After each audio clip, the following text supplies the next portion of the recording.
testosterone, which helps boost free and total testosterone levels to help you trim up and stay lean. And it's made a difference for you? Man, I feel like I'm in my 20s again, at work, in the gym, and in the bedroom. Are they still giving out complimentary bottles for people to try it for themselves? Yeah, you just need to send them a text. Text STAPLE to 321-321 right now for your complimentary bottle of Nugenix Total T. Plus, text now and we'll include a bottle of Nugenix Thermo, our most powerful fat incinerator ever, to help you get back into shape fast. Absolutely free. Text STAPLE to 321-321. That's STAPLE to 321-321. Products and statements have not been evaluated by the FDA. These products are not intended to diagnose, treat, cure, or prevent any disease or illness. When is the best time to talk to your family about staying in touch during a disaster? When floodwaters reach your door? When wildfires are engulfing the edge of your neighborhood? Or an earthquake is destroying buildings? When a tornado is tearing through town? Or a hurricane strikes? Or is the best time perhaps today? During a disaster, you may not be able to stay in touch with your family or friends as easily as you think. And it's not always as simple as using your cell phone. That's why now is the time to take action. Go to ready.gov/communicate and make your emergency plan today. Don't wait. Communicate. Brought to you by FEMA and the Ad Council. Okay, it's happening. It's the afternoon stretch with Zach Williams and Bruno Reagan. Everybody stay calm. Stay calm. Let's take some calls from the public, shall we? Join the afternoon stretch now at 615-844-5600. Now here's Bruno and Zach.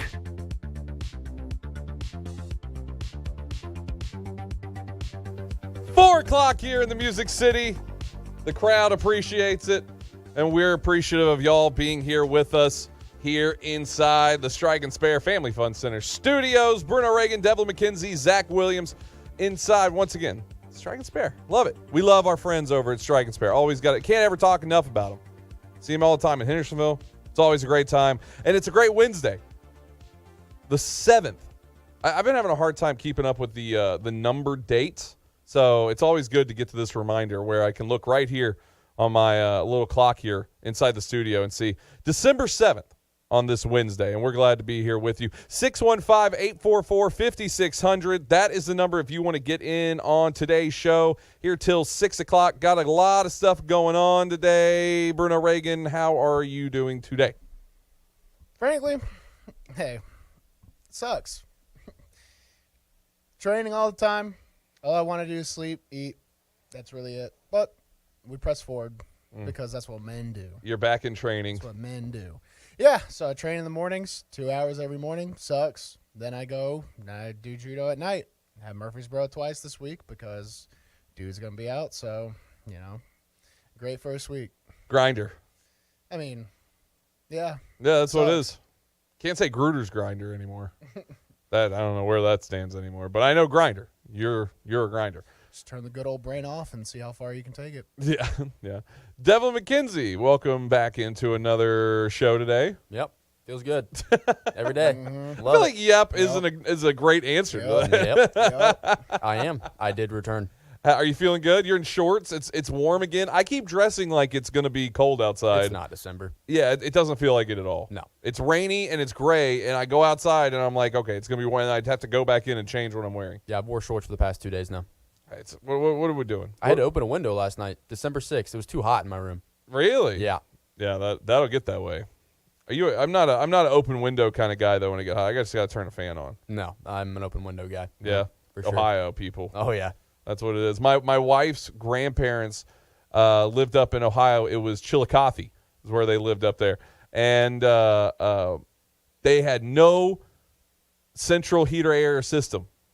If it was hot outside, they opened the windows. If it was cold outside, they closed the windows. That was their AC. And I visited them up in like the summertime, and it was sweltering.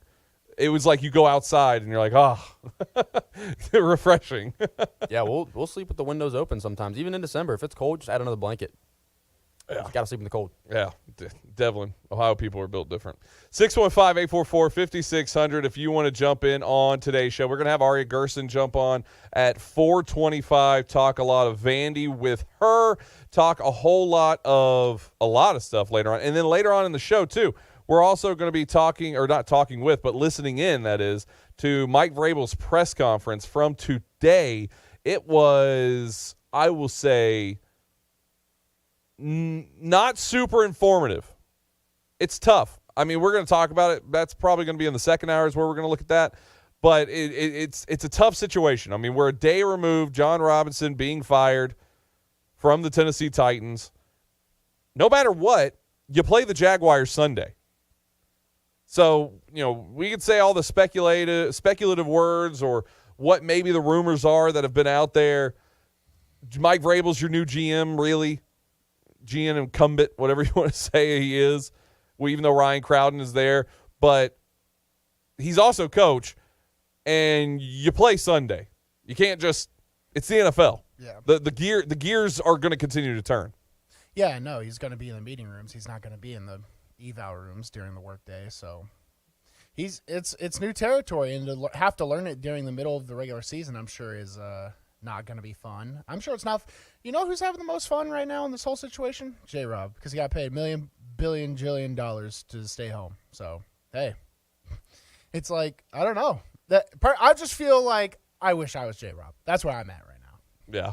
I want to sign an extension and get immediately fired. That sounds so sick.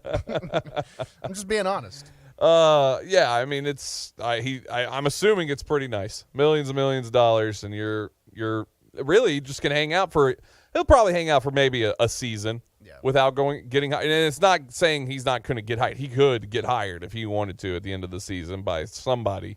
But it's probably going to be like, yeah, just wait for the right time. Oh, yeah. Money's here. First thing I'd do is just go to the ice cream store at like 11 a.m. That's what I would do, Ice cream at 11 a.m.? Yeah, that's what I would do. Fired. Just do something, Yeah. I mean, I like do something. I just don't. It's like ice cream in the morning. I can't do ice cream in the morning personally. I mean, I could, I guess, physically. I can make myself eat ice cream. I don't know what anyone else really does in the morning. So yeah, true. Just go to the gym, but you do that already. Yeah, but like going to the gym is like most people go to the gym, but they're like, I'm going to do some rows. Yesterday, we're going to talk more about the whole Mike Vrabel. I want to put a pin on it because we'll come back to all of this. Yesterday, Arson Judge came out. That all started, and it was Aaron Judge basically going to the Giants. Well, that was, one, wrong. Two, now completely wrong because going forward here, he re-signed with the Yankees. 9 years, $360 million. I'm going to be honest. That seems like a pretty silly deal, doesn't it? It does feel like he could have got more. I think more? Yeah. 9 years? He's going to be 40. You think you should be paying this guy this much when he's 40? No, I agree with that. Like, we all can collectively come together and say, like, he's not going to be that effective on the latter half of this contract, but we still have to pay him all this. What if all the teams are just like, no, we're not doing that? But the Yankees, I guess, are just, it's probably a better investment from an ownership standpoint to just sign Aaron Judge and keep him around and keep the Yankee brand on top and all that. So well, and you keep the Yankee brand in his name no matter what going forward. In the greater scheme of things, you're going to have. So you might not get total value of play from him for that money, but like his brand. Exactly. Yeah. Jerseys and whatever. I mean, all the other merch and things that come around with the idea of Aaron Judge, you're going to have there. But I mean, who knows? Who knows? He's a big guy. I mean, when he's 40, could he still be, or let's say this, when he's 36, 38, could he still be piping him out of left field? Sure. Why not? I mean, you're talking basically 10 years from now. Tom Brady's playing right now. He's playing football right now and still winning. He's not looking the best this year, but he's still very much a part of the team and doing well. Ever since the divorce, he's 3-1 through 4-0, something like that. So, hey, man. Yeah. Break up. If you want to succeed, break up with your girlfriend right now. It's the only way. She's holding you back. Bruno Reagan is offering life coaching classes for anybody that's trying to turn things around. Hey. You want to be a winner? Well, Lose your girlfriend. Well, the problem is most people want to be a winner. They're like just 20 years behind. It's simply that, you know? Like, you know, how do I escape everything? Well, I don't know. Look, I was 5 years old. My dad made me fight 10-year-olds. Figure it out for yourself. And that led to one thing to another, and now I really don't have to, like, do anything if I wanted to.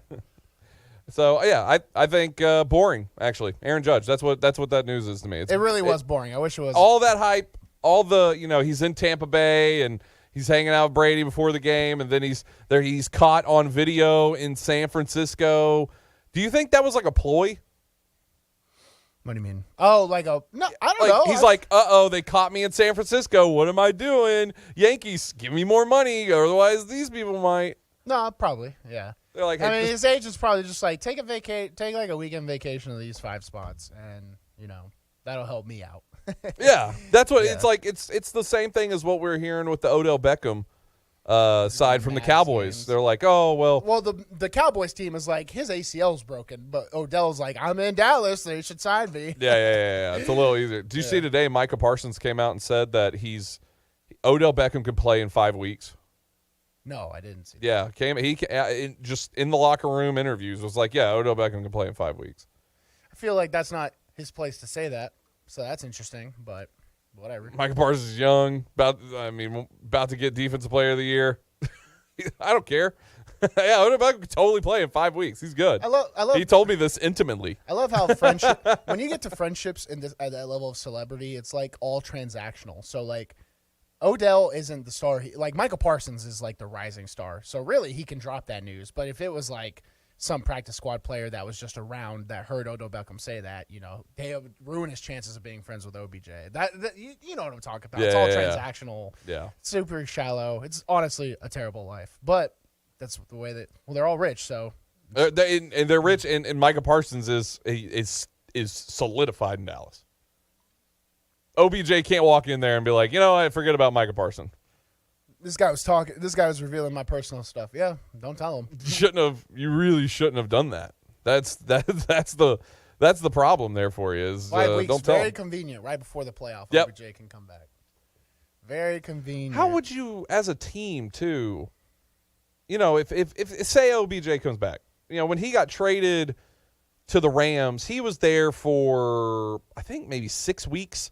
And it was like every week you just saw him get more and more connected with Matt Stafford. And you're like, wow, you're really starting to see OBJ now. And then when the playoffs came, he was just red hot at that point. If he shows up with Dak Prescott and it's playoff time, it's round one, say they don't have a bye, they're in the first game. I mean, how much is OBJ going to be a factor in the team? Why would the team bring him in if they could? They're not going to use him right away. Or they could, and it's a huge gamble, right? It's really not worth it, to be honest. The Cowboys are winning right now as is, you know.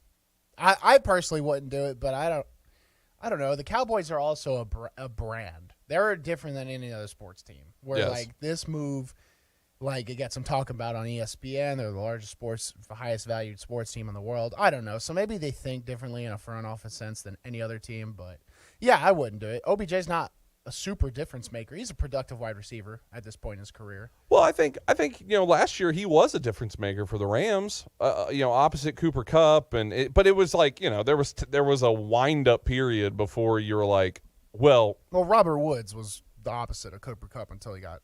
Yeah. But I'm saying just coming in and then it seemed like it was just going to all crescendo in the Super Bowl. You're just going to see, here it is. You're about to see the essence of OBJ's best game of his career, and he was on track, and then unfortunate injury, obviously. But if they had been playing in grass, probably wouldn't happen. But I think he's a good player, but it's like, what team would bring you in? Any team, let alone the Cowboys. I mean, I don't see any team that's like, yeah, we'll bring in OBJ 20 minutes before we play our first playoff game, which could be essentially our last playoff game. Yeah, no, it could be over in a heartbeat. You get them signed up, physicaled up, and then a week later it's just, it's already over. So I don't know. It's hilarious. I wouldn't do it personally. I wouldn't have signed Aaron Judge 9 years, But the Yankees probably look at it differently. So if I was in the Yankees and knew their business model, probably would have signed him for 9 years. Probably would have signed him for 20, whatever. Yeah. And then The Yankees also I have. wouldn't sign OBJ also. I mean, the Giants would get more use out of him than anybody. They just need players, but they're outside. They're on the outside looking in of the playoff picture now. So Yeah. because this short guy just won't lose in Washington. So No, he really won't. he just won't die. He just ties or wins, baby. That's what he does. Other news happening around today also, Von Miller is officially out for the season. I guess just all preliminary info was that I guess they were hoping for better, but then they get in and he is done for the season with an ACL injury. So Von Miller not going to be there for Buffalo. Yeah. Nope. Buffalo. I'm not too high on Buffalo going into the playoff. It feels like they're not better than the Bengals. They have like a new lingo for all the old listeners out there. They have a mid rushing attack. They have a middle of the pack rushing attack. Mid, but it's derogatory when I say it. They have mid rushing. They have It's not a good thing. They have a high value. They have a high potential quarterback that still makes a lot of mistakes and hasn't proven himself in the playoff yet either. Pass it out like in a conference or Super Bowl championship setting. So they have that. They have one of the best receivers in the game, but that's really it. Like Gabe Davis is a threat, but he's not like it's not like it's Randy Moss and I don't even know Jerry Rice out there. You know, Gabe Davis is good and he's a threat, but it's not like it's the end of the world. So the Bills are a good team, but they're not like if you would have told national media crowned them before the season. Yeah. You know? They were the champs, and why should we even play the season? Just give them the trophy. That was kind of the talk of the town. No, now it's the Bengals really. They're scary. They're scary. Bengals and Chiefs. I mean, that seems like it's going to be the AFC Championship again. Yep. And it won't be. There will be a surprise somewhere in there. But hey, if it is, Titans just catch fire. no. Derrick Henry, shot. 400 yards through 2 games in the playoffs, and they're Why in the would AFC you do Championship. that? Why would you do that to Titans fans? Don't even give them hope. They didn't have hope in 2019, I'll tell you that much, and all of a sudden it was just, it's all over the world. You think that's and that's getting like to what? The conference championship? Yeah. Wow. Yeah. Wow. And then just Derrick Henry was like, I can't do it anymore. Ryan, can you help? And he was like, no. Sorry. And real quick, also some news out of college football. Virginia, the NCAA, doing the right thing, I feel, is giving a extra year of eligibility for every player that had expiring eligibility. Which they canceled their last few games because of The their shootings. tragedy. Yeah. No, that's right. So, I think that's just – I imagine there's somebody out there, some kid that's playing for some college, and he's leaving, and he wants the extra year, but he can't get it, and they're probably complaining about it. But I think this is the right thing with the NCAA. Yeah, no, it is. Yeah. So, all right, we need to run to a break. If you want to jump in, 615-844-5600. We come back. We're going to get into some Vandy talk with the Vandy beat writer for the Tennessean, Aria Gerson. She will join us on the other side here on the Afternoon Stretch. Good afternoon. Increasing quite a bit with that traffic volume on 24 headed through Rutherford County right now. Coming in from Davidson County. Still looks good right now to the north on 65. Just heavy. We would expect towards Goodlettsville. Lots of traffic out here on I-40 through Wilson County. Princess Hot Chicken is catering during this holiday season. Give them a call or check them out online at princesshotchicken.com. I'm Commander Chuck with your on-time traffic.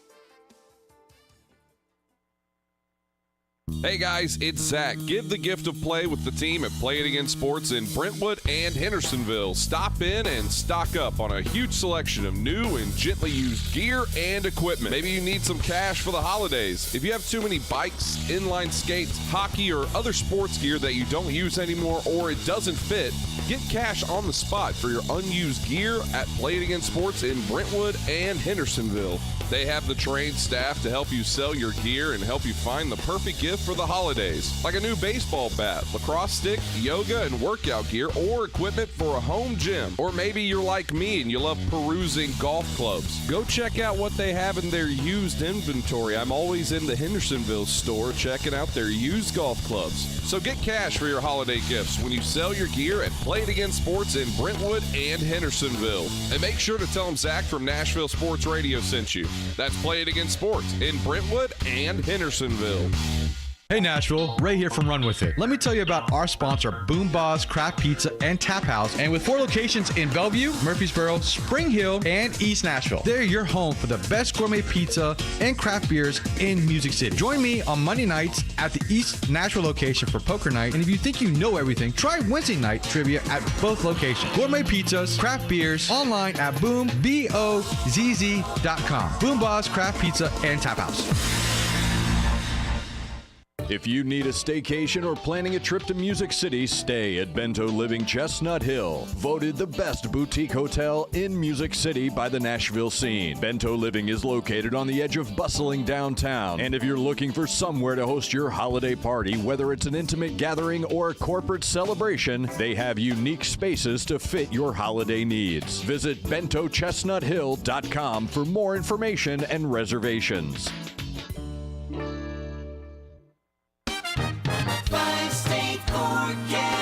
Your exclusive Nashville Sports Radio WNSR Skyscan forecast. For this afternoon, showers and thunderstorms are possible with a cloudy sky, high upper 60s to near 70.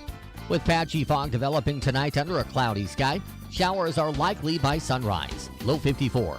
Utilizing the resources of the WeatherBug Network on Nashville Sports Radio, I'm WNSR's TJ Matthews. Sports Radio WNSR.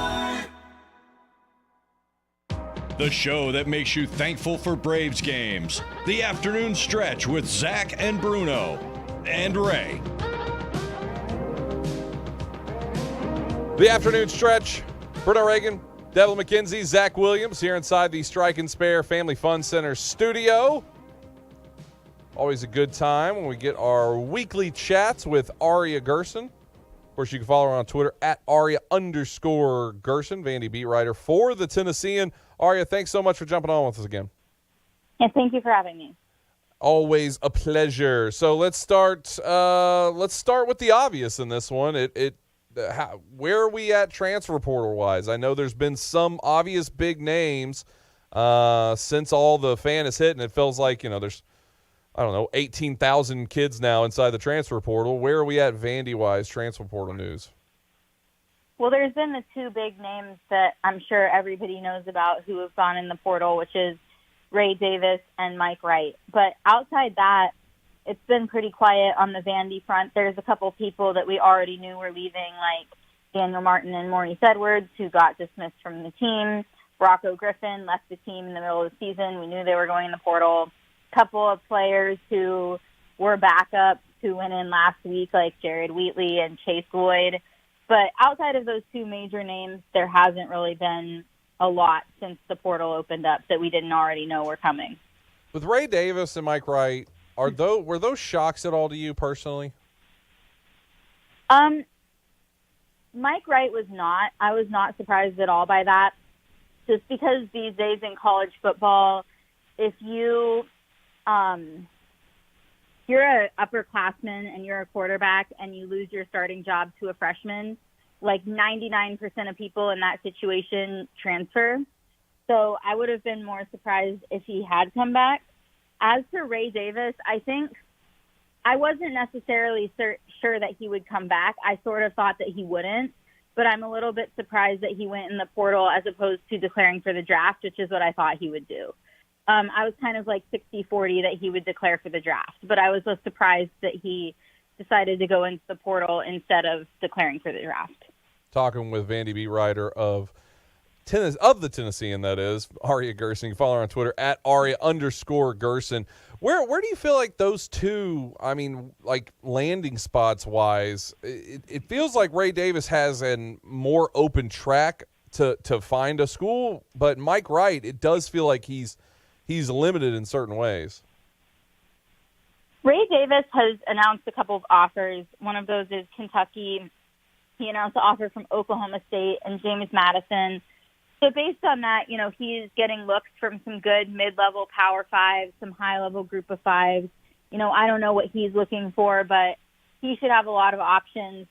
I haven't seen anything from Mike Wright in terms of where is offering him, but I'm sure it's the same as any other quarterback that teams that want a starting quarterback will possibly be talking to him. I think if he wants to start, guaranteed, he might have to go to a Group of 5 school, somewhere maybe like a Sun Belt school or somewhere like that, an American Conference school. I don't really know who all, needs quarterbacks at this point, but, I think that he could get offers from Power 5s, but given his situation, it's probably that he wants to start, in which case I think it's more likely that he ends up at a Group of 5 school. Aria, do you think Vanderbilt's going to dip into the transfer portal as much as other schools will, or is there that restriction? I don't know if you guys have asked Clark yet, but there's kind of that restriction. I don't know if credits transfer the same at Vanderbilt than they do, so they have to go the conventional recruiting means. What are your thoughts on that? Yeah, so there is a perception out there that Clark Lee doesn't like the transfer portal and doesn't want to use it. That's not true. He will, go after transfers, but it's just not going to be the same number as other teams because of a couple things. The first is, you did mention academics. Not everybody can get into grad program. Not all the credits transfer. There can be issues with players being academically ineligible if their credits don't transfer in certain situations. But the other issue here is simply just that you can only take as many transfers as you have scholarships. And considering that Vanderbilt has not had that many players go in the portal, and there's still like a whole entire other month for players to enter the portal, so I'm sure there will be more. But unless you have a lot of players enter the portal, you can't take a lot of players from the portal. So they only have as many spaces as there are players that left. So that does kind of provide, I think they're not trying to get a large number of players to transfer so that they can take in more transfers but I think that they will go looking for transfers for sure. They, I'm sure, already are looking for transfers that will be the right fit. And as you know from last year, they got a couple transfers. It was only a handful, but all of those transfers that they got, they were all starters, or at the very least, they were rotational players. So they were players who were actually helpful. And that's what you need to be doing in the portal anyway. It's not really about the number you bring in. It's more about, are the players that you're bringing in, actually useful? Are they playing a role? Are they adding to the team? And that's what players like Jeremy Lucien, Matt Hayball, Kane Patterson, Jacob Brammer, all those guys, played big roles. So I think that's what they're going to look to do again. Do you think those last 2 wins for Vanderbilt at the end of the season kind of saved them from having their roster decimated? Or am I reaching a little bit with that assumption? I don't know if it was the wins so much as, I think there's a couple factors the NIL collective probably helps in the sense that, if there's players who are thinking of maybe going in the portal to see if they could get money somewhere else, they now, the collective can now try to negotiate with them before they, potentially could choose to go in the portal. The win probably helped morale a little bit. I'm not sure if the wins were the main factor, but I think that, a lot of players come to Vanderbilt wanting to get a degree from Vanderbilt on some level. And so I think that, also leads to some people staying around when they might not care as much about that at other schools, especially if they're closer to graduating, if they're incoming seniors and stuff like that. So, I think there's a couple different reasons, but I think also just because Clark Lee doesn't, run players off as much as some other coaches do. Some coaches actively encourage players to go in the portal so that they can replace them. And Clark Lee doesn't really do that. So it's just players who choose to transfer. And there's not as many that Clark Lee is, running off in that way. Where can Vanderbilt get them the best instant upgrades when it comes to bringing in new players? What position group do you think needs to be addressed in the quickest terms? Yeah, well, running back is the obvious one due to Ray Davis, but also because running back is a relatively easy position to find in the portal. There's certain positions that it's very hard to find impact players. Offensive line is one of them. Defensive line is one of them. Even if you have holes there, it's not always easy to find a good transfer there. But running back, it should be fair. There should be a lot of good running backs available and not necessarily just the ones who are big names either, because Ray Davis wasn't a big name in 2020 and he ended up making a big impact. So I think that's a big one. They might look for more help in the secondary at corner because Jeremy Lucien is out of eligibility. Maybe receivers, depending on who's available. I think those are probably the top positions that they will look at just based on the roster and based on, where you can find the most help out of the portal. Talking with Aria Gerson. You can follow her on Twitter at Aria_Gerson. How desirable is Vanderbilt to a transfer? It does feel like the wins, and still a 5-7 program, but if you haven't been following Vanderbilt very closely, you would think, well, 5-7 is 5-7. That's not very good. You obviously where they've been going, but to a young kid in college looking to make that move when there's an army of them out there now, how desirable is Vanderbilt to these transfers? I think it depends on what level of transfer you're talking about. Because if you're talking about, like, the players that everyone on Twitter is talking about, like the big names that you will have heard of, they're not going to Vanderbilt. I'm just going to say that now. Like, they're looking for big NIL deals. They're looking for teams that might win a national championship. Like, they're looking for something a little bit better. But when it comes to, your run-of-the-mill transfers who maybe were at another Power 5 school and they didn't play, or they're from a good group of 5 school that are looking to move up, those types of players, I think they would find a lot appealing about Vanderbilt, both because, they might play a little bit more than they might at another Power 5 school where, that has a little bit more talent on their roster right now, but it's also in the SEC. It's a team that you can sell that they might make a bowl game next year, that you might be able to help them make a bowl game. There's the academics for people who care about that, which is not everybody, but some people care about that. And so, I think for those types who could see immediate playing time, that, again, maybe weren't playing at their previous schools, I think that's who Vanderbilt would appeal the most to. What's your thoughts on the transfer portal nowadays? With outside of Vanderbilt, obviously, but you have like the Deion Sanders situation where he walks in and tells the kids, hey, go ahead and get in the transfer portal. You're not going to play here, and then you have just so many kids every year that are just. Bruno's told many stories of people that went into the transfer portal and then begged if he could help them get back on the team and different things. What am I going to do? Yeah, and different stuff like that. It does. I've also heard the argument that people think high school kids nowadays just have almost zero shot of getting in, directly from high school to college ball because of the transfer portal. What are your thoughts on that? Yeah, I have no problems with, the existence of the transfer portal. It pretty much, the one-time transfers that was already been allowed for years at pretty much every other sport except for a couple, football, basketball, and baseball being the primary ones. So it didn't really make sense that they were allowing it for some sports and not for others. But I do think there are ways that it can be misused, particularly by coaches. So telling the entire roster that they have to transfer, I don't love that.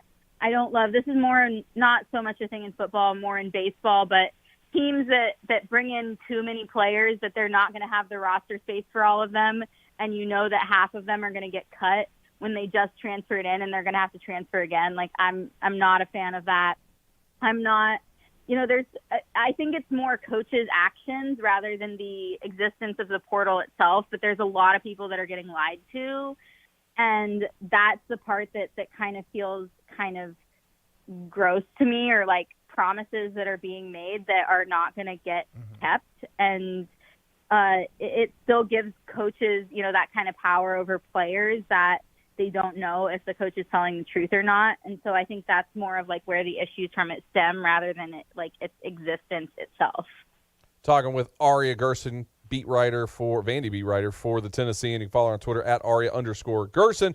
I want to change up the rhetoric a little bit here, talk a little basketball. A week ago when we had you on, we had not heard yet that Stackhouse was ejected. But do you think this week, is he gonna get ejected this week? I don't see it happening. Yeah, I think that was a one-time thing. Penny Hardaway actually talked about this too. He said he was told that what Liam Robbins was doing against VCU, tapping his head after the dunk, is apparently an automatic technical now, and they were not told that. So that was what that issue was. And, that's whatever. But, I mean, I think the bigger issue is, like, whether Jordan Wright's going to play or not, which we don't know at this point. They probably need him to beat Pitt and NC State. So, he's had back spasms, which is a kind of difficult injury to predict how long that's going to take. So they need him back pretty badly at this point. And I think that's, the biggest concern going forward. Sitting 4-4 currently, what is your stance on this team? I mean, they are they're not fitting well with the rest of the SEC that's going on currently, even though conference play hasn't started. What are your thoughts of this team currently? I mean, I was not that high on them preseason in general. I didn't think that they would be a tournament team preseason, which I still don't, but I don't necessarily know that I feel any worse about them than I did before, unless Jordan Wright is like, if he misses a lot of time, then obviously my perception will drop further. But I think that, first of all, they're not the worst team in the SEC. Like, South Carolina is really bad. Like, there are people who are picking Vanderbilt to finish 14th, and I still think that is not going to happen. But, I just don't think there's a ton of upside with this team. Like, I don't see where, like, a large amount of scoring is going to come from at any point. And, I think that the top of the SEC is really good this year. The middle and the bottom are not as good, in my opinion. So, as it always does, so much is going to depend on how SEC play goes, and you can make the tournament just based on, strong play in the conference. But, yeah, I mean, I'm just not that high on them in general. And now let's switch it to the women's side of things. They had a hot start and then now have won 1 in the last 6. Of course, you're able to hear those games here on Nashville Sports Radio. Fallen to ETSU and then UT Martin. They have Louisiana Tech coming up tomorrow. What are your thoughts on that side with Shea Ralph and crew? Yeah, well, the biggest issue that women's basketball has been having, they had 3 projected starters who went out for the season before the season even started. And now those last couple games where they lost to ETSU and UT Martin, they have been without Kaija Harbison, who's their leading scorer and best player currently. And it's unclear when she's going to return, but she's been in a boot, so it's some kind of lower body something. And they just don't have enough. I mean, without 4 starters or players who would be starters, you can't win games like that. And it's sad because I think that Shea Ralph actually put together a really good roster in the off season. I think she was really smart with how she used the transfer portal and brought in Harbison and brought in Marnell Gerard. But everybody's just getting hurt, and it's just to a level that it's like untenable at this point. Maybe they can win a few SEC games if they get Harbison back, because she scored 35 points against NC State, which is a really good team. But the injuries are just getting to be so much at this point. Aria Gerson has been our guest. You can follow her on Twitter at Aria_Gerson, Vanderbilt beat writer for the Tennessean. Aria, thank you so much for joining us. Yeah, thank you. Always good stuff there from Aria. If you want to jump in, if you have a Vandy question, a Vandy thought, anything like that, 615-844-5600. Maybe it was something that we just covered, and you want to maybe peruse Bruno's mind in that thought of transfer portal, because he's got a lot of those stories. You want to peer into my mind? You may not be able to handle it, really. You can't handle the truth. 615-844-5600. Back after this here on the afternoon stretch. Good afternoon. It's pretty heavy right now on the South Loop, the West Loop. This earlier wreck out here on 24 East at Bell Road has just really delayed a lot of folks headed out towards Murfreesboro. It's pretty slow out through there now as they try to clear that wreck. 24 eastbound, again, near Bell Road. It's increasing also to the north on 65 up into Goodlettsville. Watch your speed. I-40 out through parts of Dixon County. Princess Hot Chicken is catering this holiday season. Check them out online at princesshotchicken.com. I'm Commander Chuck with your on-time traffic. Nashville's first curling venue is here at T-Line Nashville. Come check out T-Line Nashville and experience the world's fastest growing winter sport today. Curling is a fun and simple sport that's a perfect outing for friends, corporate events, families, or parties. T-Line also has classic bowling and modern bowling mini games. With over 20 HD TVs, you can come watch your favorite teams and some of the best food and drinks here in Nashville in the large bar and grill area. They also have an outdoor area with a fire pit, and you can't forget the live music. T-Line Nashville is a one-stop shop for a great night out. Located at 106 Duluth Avenue and online at tlinenash.com. You can book your party now or give them a call at 615-439-1024. That's 615-439-1024. And make sure you give them a follow on Instagram and Facebook at T-Line Nash for all the news, events, and updates. T-Line Nashville. Nashville's first curling venue is here. Realtors abide by a code of ethics. This is Article 9 in action. Beth, a first-time homebuyer, knew nothing about the home buying process, except that she wanted to buy a home. But her realtor had the expertise to make sure Beth understood every document, even giving her copies to review with her lawyer so Beth could close on her first home with confidence. Complicated things explained in simple terms. The difference between an agent and a realtor is real. Realtors are members of the National Association of Realtors. That's who we are.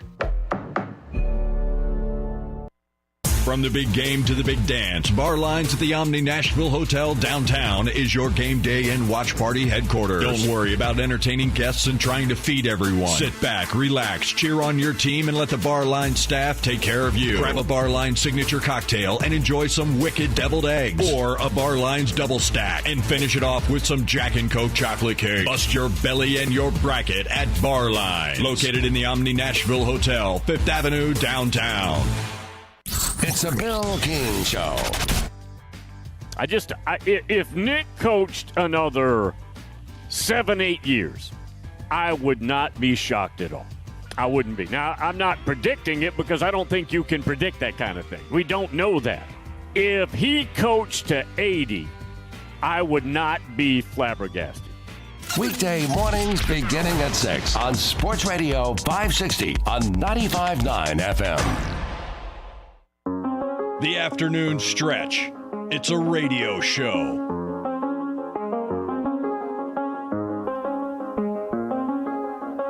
Bruno Reagan, Devlin McKenzie, Zach Williams here inside the Strike and Spare Family Fun Center studio. 615-844-5600 if you want to jump in. We just had Aria Gerson on from the Tennessean. It's a great interview. If you're trying to figure out what's going on transfer portal-wise for Vandy, she covers all things Vandy, does a great job. You can go to WNSR.com, click on the Afternoon Stretch button, and then it'll be right there playing automatically for you, and you can find that interview. If you missed it, maybe you're just joining us. Maybe you got turned on the car. Some other radio shows could benefit from having her on so they don't declare that Vanderbilt lost its starting quarterback, Mike Wright, when this is not true. So. He wasn't the starter. Nope. He was the backup that came in and did well. He did well. Mike Wright did well, but he wasn't the starter. No, he was. I hate having to do all this preamble all the time because they're younger than me. They can handle it, though. I think Mike can, yeah. Yeah. He's pretty old, too, for a college kid. Yeah, it's just A.J. Swan is the better passer, and you play quarterback to pass the football. It was that simple. I mean, during the Tennessee game, I saw Mike try to throw the ball as hard as possible, and it had to have gone the ball had to have traveled 8 miles an hour. It was insane, so it's just better for both parties to just move away. Mike won those games, so he has a sense of, and it's not him being entitled, it is a general sense of entitlement.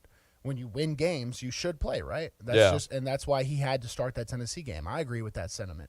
But to carry that into the next offseason, it was just better for both parties if they just switched off because he wasn't going to win that battle. Not even close. Well, and, it's if you're Mike Wright, you're not leaving Vanderbilt with your tail tucked into between your legs. Oh, no. You won SEC games. That's a big step in where that program's been recently. It is. I'll be interested to see what programs take Mike because there's not a lot you're going to be able to teach a transfer in a technical sense. So you have to look at his skill set and be like, this is what we need and this is what we're going to get, and it's not going to improve essentially. You can improve a little bit, but not going to be a crazy jump. So I'll be interested to see what programs offer him and see where he goes, and I'll be following his career. Yeah. Just generally. It's all good stuff. I don't think Vandy fans should feel bad that he's entered the transfer portal either. Like what you're talking about is he just saw the writing on the wall. It's A.J. Swann's team going forward. And Vandy fans should be thankful of Mike Wright for getting you those wins against Kentucky and getting and playing the way that he did, and not even just the way the SEC wins, but the start of the season as well.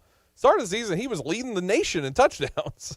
He was putting Vandy in a good light. So I think it's an amicable breakup that both parties should be okay. No, the kids shouldn't have to pick mom or dad in this one. You know what I mean? And the fans are the kids. Mike gets the optimism of the transfer portal where he's like, really anything could happen. So he gets that little optimism in his career, and Vanderbilt gets their guy in A.J. Swann, unless he transfers too, which. Yeah, well. Hopefully not. Now, what about Ray Davis on that other side? I mean, offers from Kentucky. That's what we heard just with Aria there. I have a sense to be as honest as possible on airwaves. So it's not like I'm coming at Ray or his skill set. Running backs are replaceable. Running backs are a replaceable position. I'll never forget when Ralph Webb was done, 2017. We beat Tennessee at Tennessee, and he breaks the record that game, all-time Vanderbilt rushing record, I'm pretty sure. So it's like, how are you going to replace this guy? And then in the spring, Keyshawn Vaughn transferred. And one weekend, I was like, this is the best football player I've ever played with. This is the best football player I've ever played with. And he was at Illinois on the bench. He was at Illinois on the bench. Running back is a replace, and that's why Kentucky offered Ray Davis. They're like, hey, it's just kind of like body shifting around. And Ray fits Kentucky's system a lot better than he would. Kentucky is slow, methodical, into an explosion kind of deal. They play like the duo form of football instead of zone. Keyshawn Vaughn is an amazing zone back. I think Ray Davis would be a better duo back. So if he does go to Kentucky, I think he'd actually be better there. But that's what I think about the running back position, really. It's kind of like offensive lineman. Like if I left Vanderbilt, not everyone, but there were a few people that were like, oh, Bruno, that would talk me up during the season. But if I left, no one would really notice. I was just a guard, I was a guard or a center. Running back's kind of like that same deal. Yeah. Well, it sucks that it's Ray because he was such a spiritual leader for the team, but they'll move on. It's also the sexy position, you know what I mean? Like the fan, the casual fan, if you will, they're going to say running back, quarterback, wide receiver, any of three of those that leave, it's always going to feel a little hurt. Like offensive line are just the unsung heroes, if you will, that nobody's gonna talk about. They're like, oh, okay. Unless you really mess up. Get another fat guy in here. Yeah. That's the real goal of it all. Tell the story, because I mentioned it during Aria, and just because we're talking transfer portal, I always like hearing the story. I probably hadn't heard it in a year, maybe. So about the people begging you for help. I mean, you don't have to be specifics, obviously. It wasn't begging, yeah, but I had people DM me when I tweeted about it, and they were like, is that real? Like, no, I made it up on Twitter. And I feel bad because the dude probably sees the tweets and knows I'm talking about him. But regardless, I mean, it's a true situation that people should use as an example. Yeah. Because I've seen people arguing on Twitter in general about the transfer portal. Like someone will say the premise like the portal is a good thing. Well, someone say it's a bad thing. There's a lot of people there that don't get re-signed. And then another person will quote tweet and be like, that's baloney. It's a bunch of people that have gotten kicked out. If you go to the transfer portal, you'll get opportunity. Long story short, during the COVID years, Vanderbilt, a lot of people left. And you learn real quick if you're a good or bad player or prospect. You learn real quick. And one of the young men that transferred, it was like, no offers, not done playing football forever. And he was like, can you talk to Vanderbilt and help me get them back? I was like, dude, who do you think I am? Who do you think I am? That shows the desperation. It really does, yeah. So there's always that chance that really nobody wants you. Yeah. So if you have a good thing, and there's something to be said about laying your foundation at a place, displaying your value, which is what I did at Vanderbilt. This is the only time I'll say this on air too, was that Alabama's O-line coaches loved me.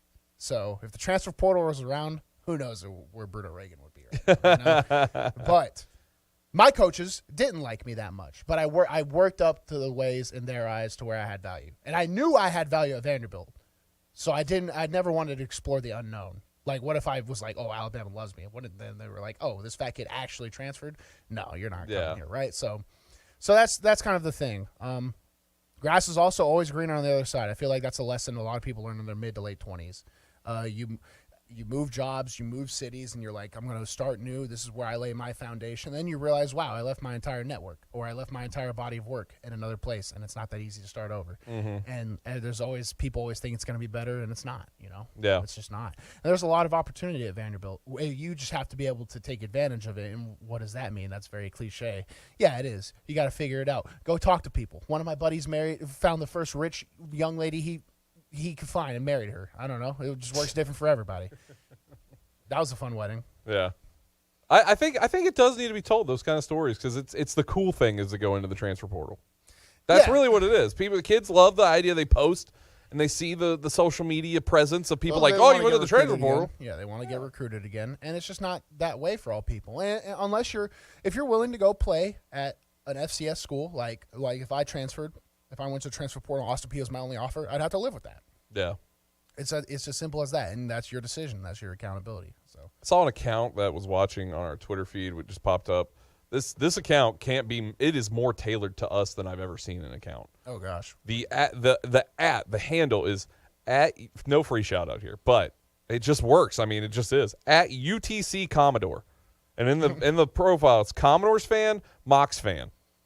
Are you advertising your burner account? That must be me, right? I don't know. That's so weird that that's what the show is, a Mock and a Commodore. Yeah. Huh.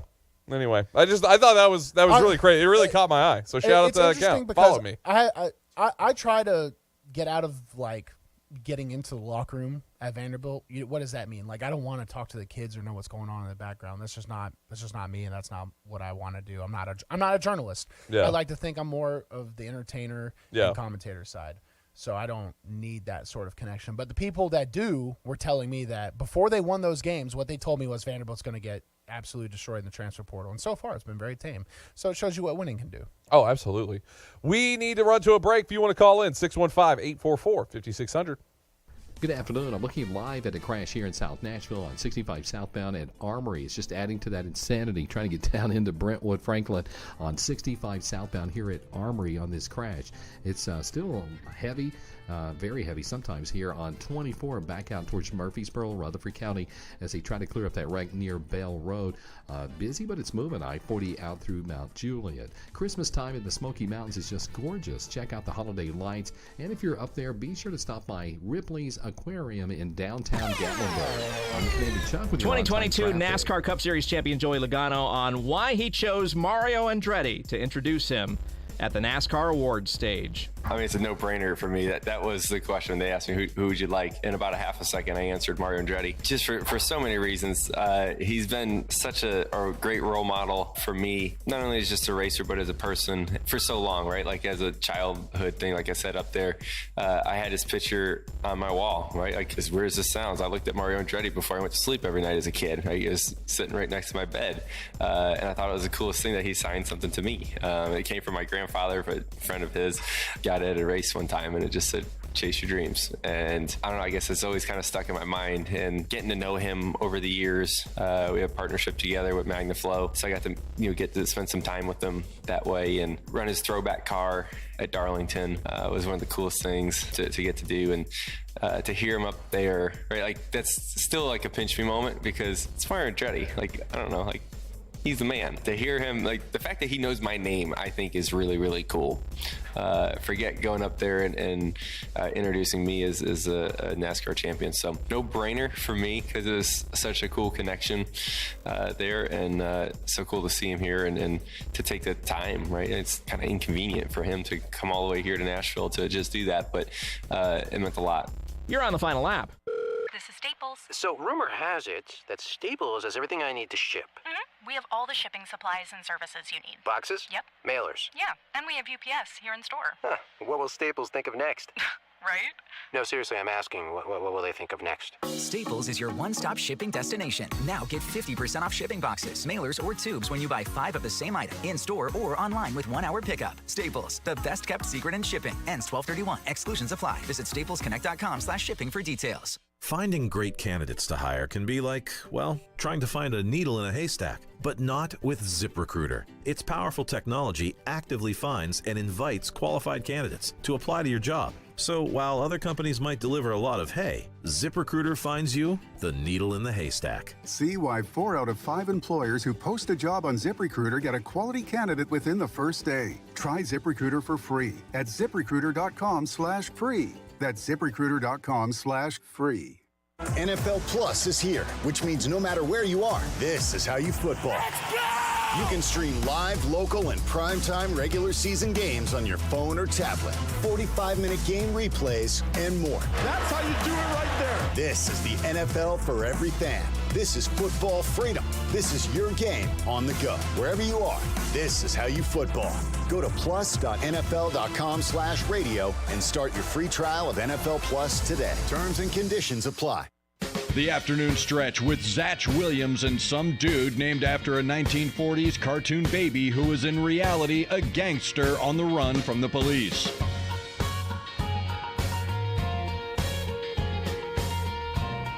On tap tonight here on the station for you, Grizzlies Thunder, 6:30 to 9:30. Thunder, a team you just don't.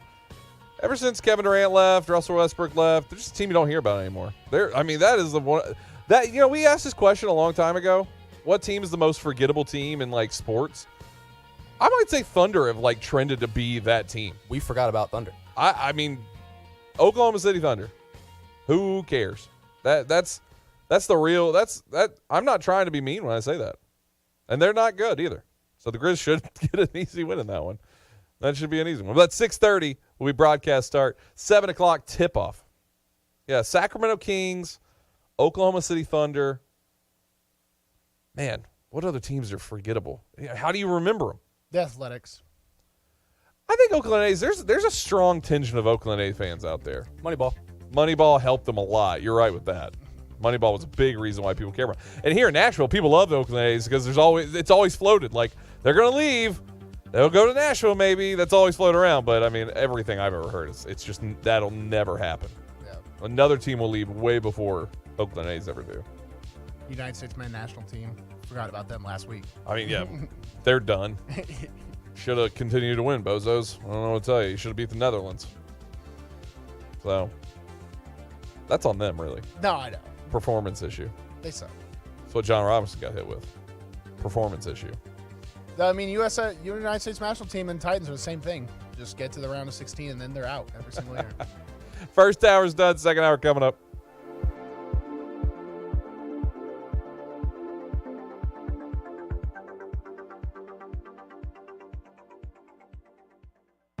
On air and online, Sports Radio WNSR, Brentwood, Nashville.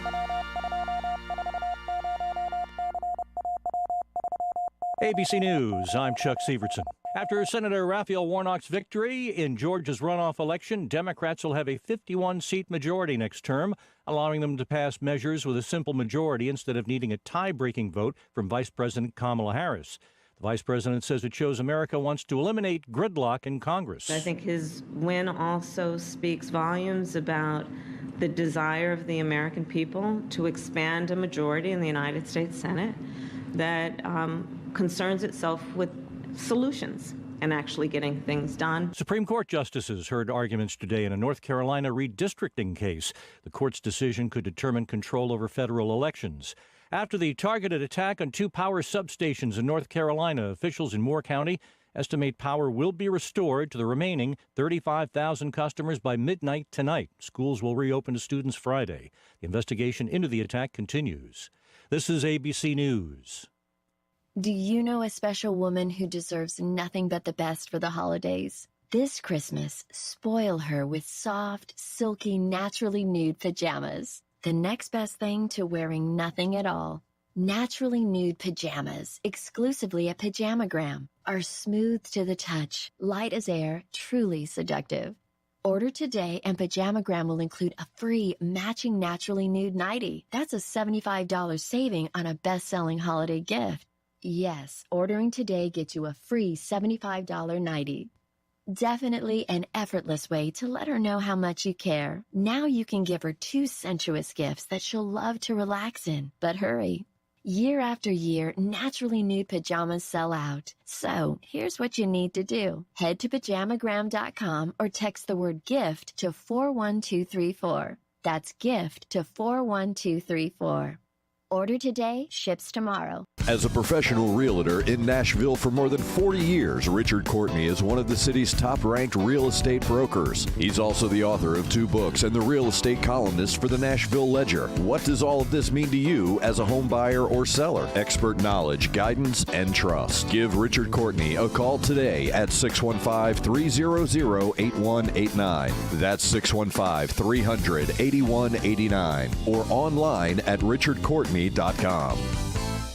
This holiday season, tee it up at Edwin Watts Golf Shops for the hottest gifts from Callaway and Bushnell. The Callaway Rogue ST Woods are designed with AI for faster ball speeds. And while you're there, grab a dozen Callaway Chrome Soft golf balls. And from Bushnell, save up to $75 on the Tour V5 and Tour V5 shipped rangefinders. There's also gift cards for those favorite golfers on your list. Don't miss these holiday gifts and more happening now at Edwin Watts Golf Shops, home of the 90-day satisfaction guarantee. WNSR Nashville Sports Radio would like to take this time to say congratulations to Greg Poe. Greg is a member of the 2023 class of the Tennessee Sports Writers Association Hall of Fame. Greg Poe has been a standard and staple of Nashville sports media. Congratulations to Greg Poe and the rest of the 2023 class of the Tennessee Sports Writers Association Hall of Fame. From your friends and family at WNSR Nashville Sports Radio.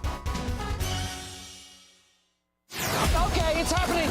It's the afternoon stretch with Zach Williams and Bruno Reagan. Everybody stay calm. Stay calm.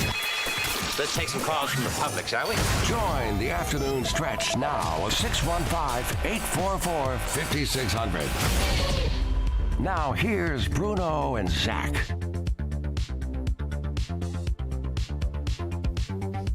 Second hour of the afternoon stretch here on Nashville Sports Radio. Bruno Reagan, Devlin McKenzie, Zach Williams here inside the Strike and Spare Family Fun Center studio. Had a great first hour. We were joined by Aria Gerson, Vanderbilt beat writer of the Tennessean, talked all things Vanderbilt. You can check that out if you missed it, or if you just want to get back into it. If you're trying to learn what's going on with Vandy transfer portal, and she was firing off names left and right, and you couldn't keep up, and you got to go back and fill out your notebook even more. Go check it out, WNSR.com. Click the afternoon stretch tab, and then you'll be able to listen to it right there. It'll start automatically playing for you. And if you want to get in on the show today, too, 615-844-5600, Bruno Reagan. Yeah, call in, tell us who looks fatter, because it's not me. I do think it is you, but I will say you're looking better. I don't think you could ever, you're never not going to look big. You know what I mean? No.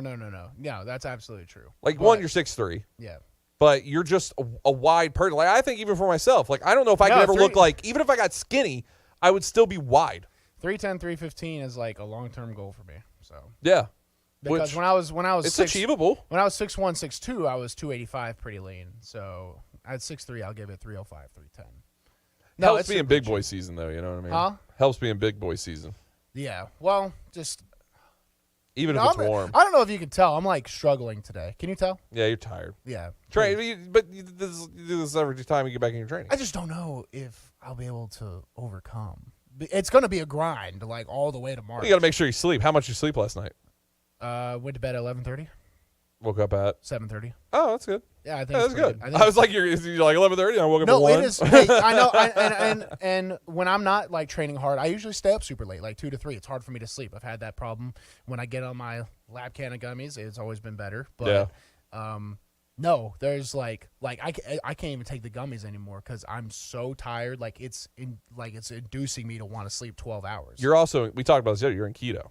Oh, yeah, no. Which keto flu is a real thing. No, it's totally different, yeah. No, because you got to have carbs. Carbs are important. They are. No, keto is 100% an unhealthy long-term solution, but I'm opting out for the I'm opting for the unhealthy quick solution because mass is a dangerous thing to carry around when you're moving. Half of my training is speed and moving. Yeah. One wrong move when you're 355, you could tear a ligament just because the ligaments don't get stronger. They do a little bit, not nearly as fast as muscles. You could eat bone marrow. There's some people that say that, like bone marrow and like gelatin and stuff like that, like unsweetened gelatin, that like helps ligaments. It's the same process I always go through. I train, like when I train seriously, I get to a pretty good spot, like 20, 15, and I feel good. I perform super well. And then when I get to the season, I'm eating whatever I want because we're working so much. Like it's unironically impossible to eat enough to like gain weight during that time. But when I get back, like mentally, that void is still there, and I just consume. So I don't know. If I'm just cognizant when the time I get back, I should be good to go. Last year was tough because I mean you can't get in shape in 2 weeks. I don't know how I passed the conditioning test. It was just total willpower. It could have just been an E for effort. Total. Like, no, I mean there's times like really? Yeah, just I don't know. Hey, I'm a gamer. Straight up. There was no reason. I was playing last year at 355, 360. That's insane. Yeah, that's really heavy. That's insane. And there are some there's one NFL high-level offensive lineman I know through another person, so he tells me about his career and stuff like that, and he's gotten up to 360 and 70, Pro Bowl level guy. Not my business to say his name on air, so sorry about that. But just know some NFL players struggle with disorders too during the season. I don't feel totally left out because you would never. It's hard looking at me and seeing 315 for the average person, 315 through 370. Most people just see big dude, but I feel it every day. So I'm keto until I get to who knows. Maybe I get too low. Well, yeah, I mean, if you start popping in the 200s, it probably is a problem then. But I'll let you know. That would be hard. That would be hard to do even on keto within 4 months. I don't know if I'm going to do the entire training session up to when I'm going to leave. I don't know. I know people that lost 30 though in a month of keto. No, it's gonna the first month's going to be crazy. It's going to be bad. So yeah. I don't want to lose it too fast because then you're just not used to moving at that weight. Like it needs to be. I don't know. We'll see. I just need the mass off of me. Yeah, yeah. Devlin, you look like you wanted to say something there, and I didn't know. You didn't want to say anything? Okay, I just want to make sure. Oh, it's going now. Yeah, I have no idea. Yeah. Okay, yeah. good. I just don't recommend anyone does what I do right now because low-key life sucks. But Keto can do it. You can do it, but it's the first week or two is the toughest, no matter what, because your body's like, I want sugar. And then you're not getting the sugar. I mean, that's just what it is.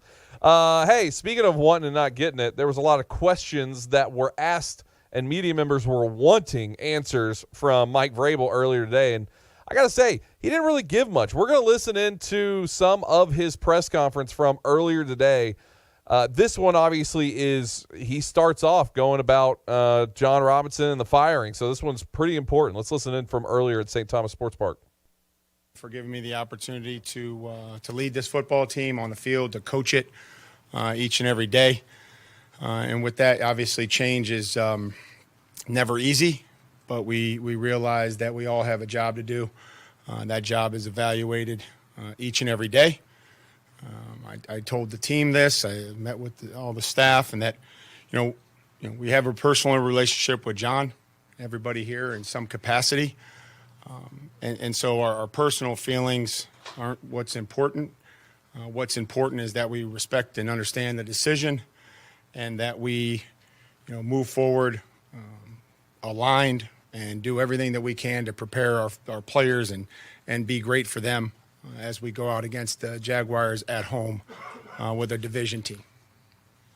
Mike, to follow that up, are you going to have more control in personnel decisions moving Ryan forward? Ryan Cowden and I will, continue to communicate in that process as we get down the stretch of trying to figure out the active roster, the players that are looking to return from injury. We've made a couple moves here. It's late in the season, so it's usually some guys from somebody's practice squad. So that process isn't going to change. Where's Amy, Mike, and why on the heels of such a massive move would she not come to talk about it? Well, I think let me just say that we all have tremendous support from Amy, from Kenneth, from Barkley. The infrastructure that they've put in place here with the facilities and the people. I'm confident that we have their full support, and to do our job and to move forward. Amy made a decision and made a statement. So all I can say is thanks for her support as we come to work each and every day. You had mentioned moving forward, fully aligned.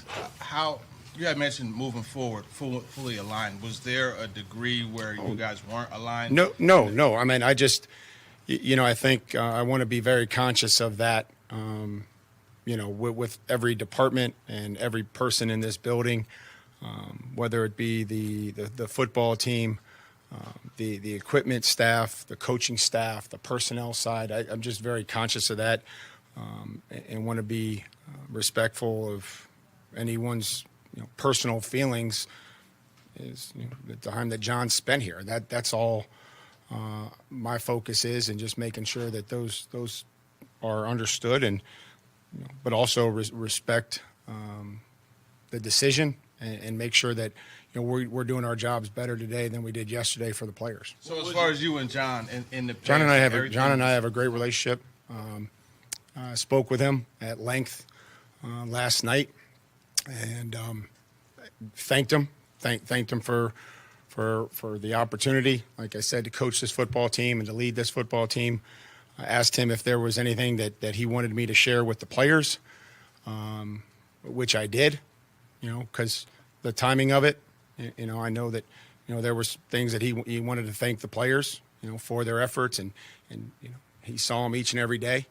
He signed them, he drafted them, and thanked them for what they, went through, and he sees the injury report the same as I do, and he knows that, they go through a lot, and so he wanted to thank them, and I did that.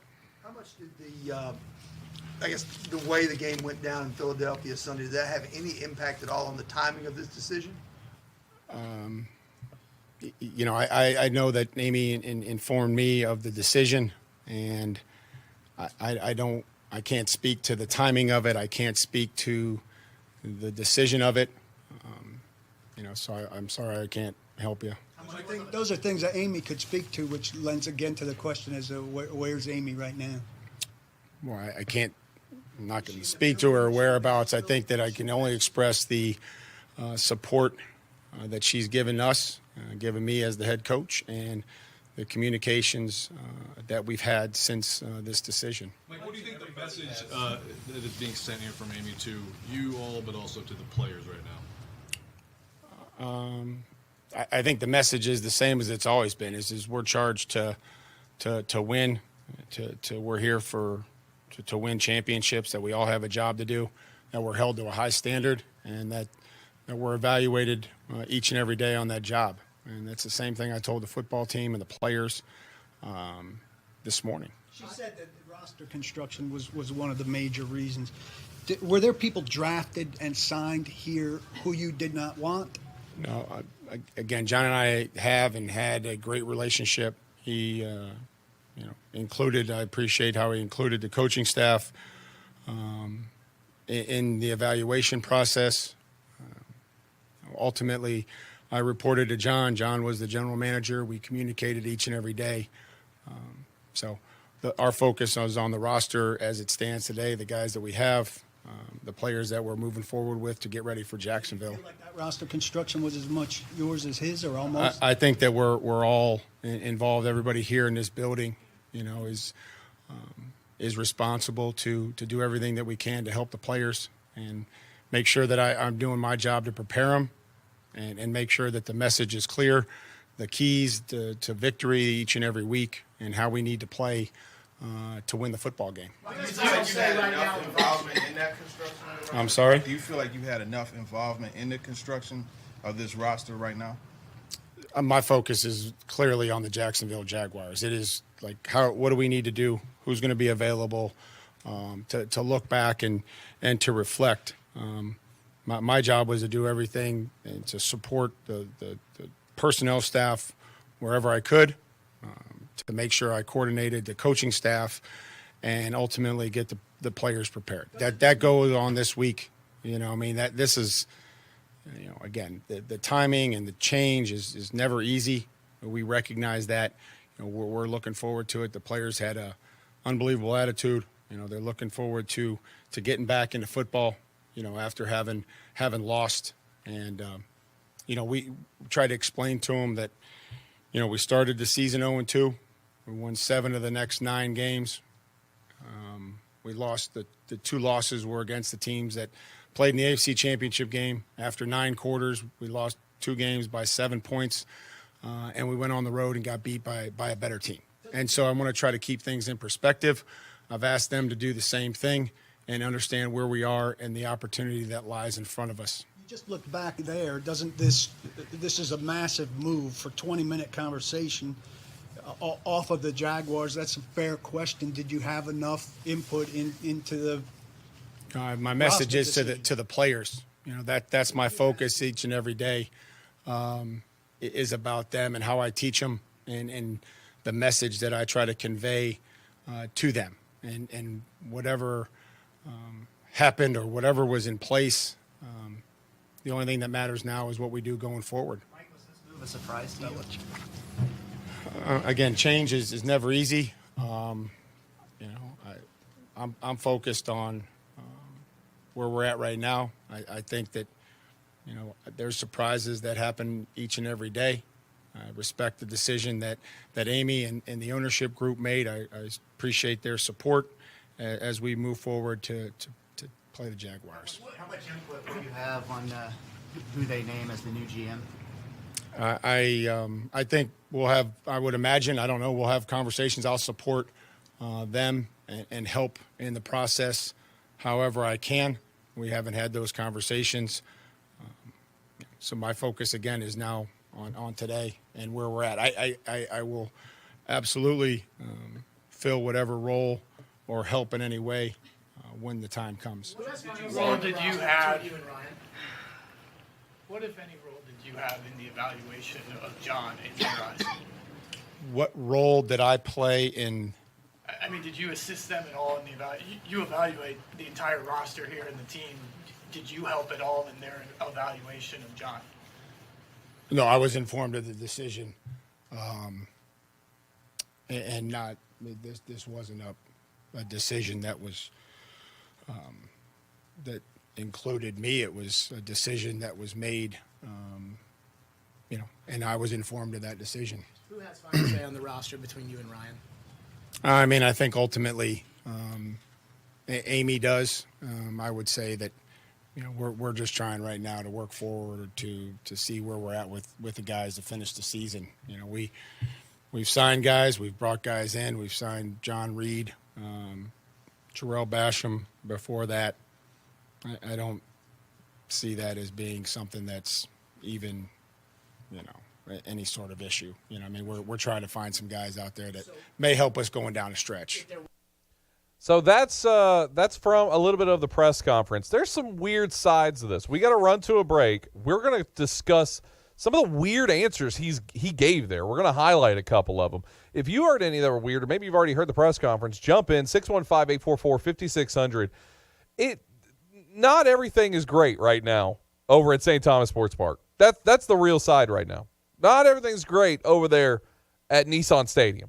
There's a little anxiety that's out there. And some of the answers that Vrabel gave, usually pretty confident. And when he talks to the media, it did not feel like he was as confident as we've seen Vrabel in the past. 615-844-5600 if you want to jump in. We want to hear from you. Back after this here on the afternoon stretch. Good afternoon. Still heavy traffic volume on 24 continuing out towards Rutherford County. Heavy but moving on I-40 through Wilson County out through Mount Juliet. 65 wants to slow down now southbound around 840 through that stretch of Spring Hill and Williamson County. Hey, Nash Painting Services all of Middle Tennessee. Check them out online at nashpainting.com. I'm Commander Chuck with your on-time traffic.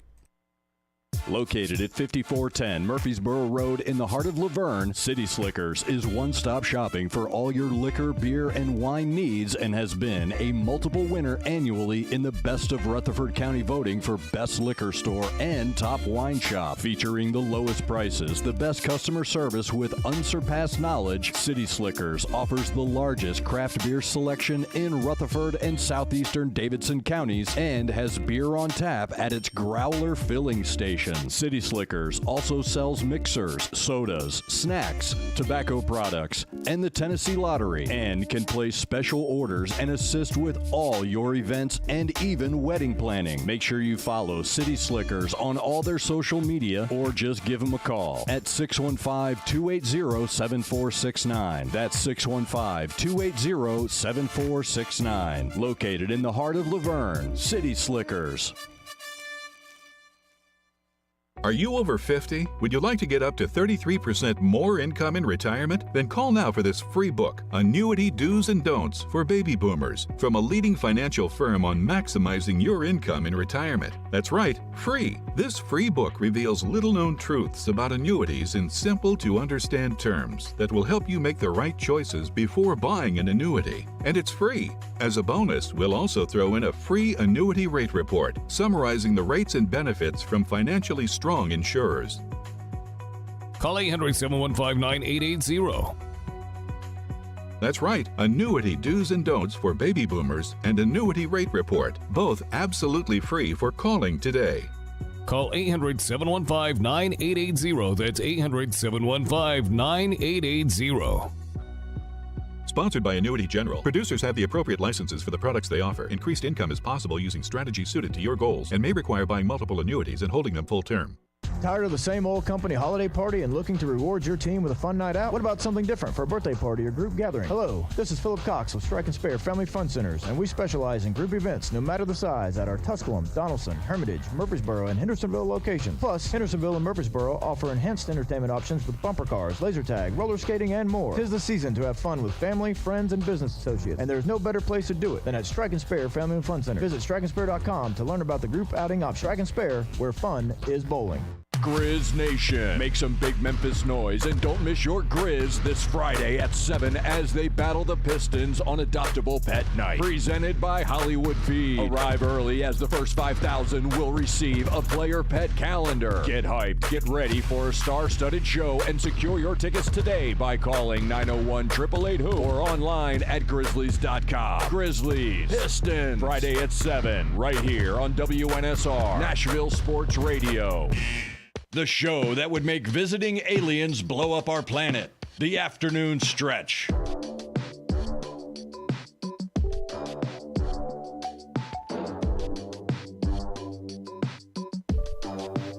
The Afternoon Stretch. Bruno, Reagan, Devlin McKenzie. Hey, real quick. Oh, Zach Williams too, by the way. I forget about myself sometimes. It's all good. I put my team ahead of me. That's what I do. 615-844-5600 if you want to jump in. Real quick, I wanted to give a shout out to the Tennessee Highway Safety Office. There has been a decrease in teen crashes this year. Specific. You know what I mean? Specific is obviously the word I'm trying to say. Specific numbers from 21 to 22. 2% reduction in overall teen crashes, 6.5% of reduction in teen fatalities statewide, and also 9.1% reduction in crashes involving speed with teen drivers and passengers statewide as well. So that's always a good sign. So shout out to the Tennessee Highway Safety Office.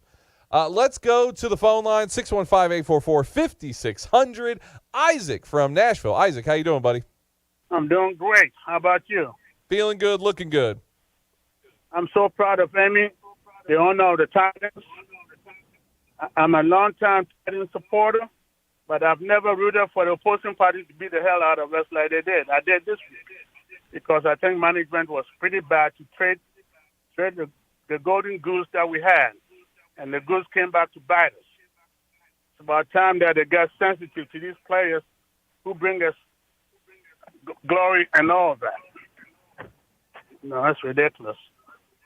You have a winning player, you keep him. Don't trade him. Yeah. And, Mr. Brown just taught us a lesson, and I'm glad he got fired. Yeah, I mean, I think, hey, Isaac, I think you speak for a lot of Titans fans out there that are, you know, there was. I mean, the A.J. Brown was the nail that was the final nail in the coffin, but there was a lot of other mistakes too that I think people were just frustrated with him, and I think too when we listen back to you know Mike Vrabel in that press conference, I think he's less aggressive, because he knows that there was a lot of problems, but he's not going to sully a friend, if you will. Exactly. And this goes all the way back from Steve McNair. You know? And Titans were never sensitive to the press. So I'm glad he got fired, period. Hey, Isaac, I appreciate you listening. Appreciate you calling in, buddy. Sure. Thanks. Isaac fired up today over here in Nashville. He's the first guy that I've heard say, like, I'm excited, you know, because a lot of people, there's a lot of preambles to what they say. He was a great guy. This. He was a nice family Winning man. culture. It's really refreshing. I'm the type of guy who is just like, I'm glad he's fired. Like, if you say that, I'm on your side, you know. Just tell me how you feel. I think you're a big Isaac guy. Yeah, I'm a big Isaac guy, I guess you could say. No, Yeah. I if someone hates me, say it. Don't give me this. You're a nice guy. Tell me you got a problem with me. Too much phony in the world, huh? Yes, Yeah. that's just me, and I don't know. I remember one time I tweeted, I was like, I wish there was less professionalism, and we could just say "f you" to each other when we meant it. It would make a lot more, you know, better workplaces. And to like 10 people were like, "You're an idiot," and I was like, "Yeah, I guess I'm gonna go home and not work for 6 months, I guess, and just live my life." Yeah, yeah, that's so wild. I don't know. I'm torn, and I know Bruno's gonna say, "Oh, Zach's a fence rider." I'm not. You're a fence sitter. Fence sitter, You're whatever. not riding the fence. If I'm sitting on it, I might be right. I mean, if the fence is moving and I'm on top of it sitting, it's right. You got I'm riding problems. it. You got problems. Yeah. The fence shouldn't be moving. The ground's moving. Oh no, you know. But there was a litany, and I get that's a school word for you. I'm throwing my school word out for that. There was a litany of issues. The list was endless of issues that John Robinson had, but the Titans, ever since he came in, were a winning team.